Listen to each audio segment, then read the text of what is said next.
আগরতলা দুর্গাবাড়িতে অনুষ্ঠিত হলো দশমী পুজো। তারপর মাকে যাত্রা করতে ভক্তদের ভিড়, তারপর সিঁদুর খেললেন মায়েরা। আজ সন্ধ্যা 6টার সময় মাকে দশমী ঘাট নিয়ে বিসর্জন দেওয়া হবে, এমনটাই জানানো হয়। Bureau report, Tripura news 8।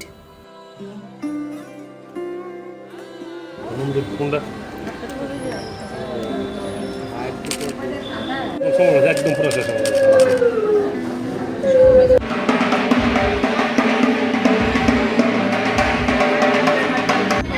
সকালে আসলাম দুর্গাবাড়িতে, তো এসে পুজো দিলাম, যাত্রা করলাম।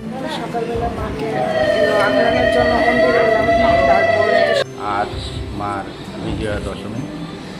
তার আগে সকালবেলা 5:44 মধ্যে মার অধিক নবম তিথি পুজো হয়েছে, বলিদান পর্ব হয়েছে, তারপরেই হোম যজ্ঞ হয়েছে, মায়ের ভোগ আরতি সবকিছু হয়েছে। তারপরে 7:03 পর থেকে বিজয়া দশমী কীর্তি শুরু হয়েছে। এটা পূর্বাহ্নর মধ্যে করতে হবে। আমাদের এখানে দুর্গাবাড়িতে দশমী পুজো হয়ে গেছে, দর্পণ বিসর্জন হয়ে গেছে। এখন রাজবাড়িতে ঘট যাবে 9:30 নাগাদ, নারায়ণও যাবে দক্ষিণান বাড়িতে। সন্ধ্যা বেলা 6টার সময় মায়ের নিরঞ্জন পর্ব শুরু হবে।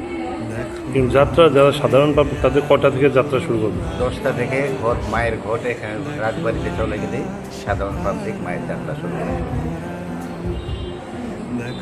আগামীকালকে কি দশমী? আগামীকালকে যেমন একাদশী আছে, নেই, আগামীকালকে একাদশী।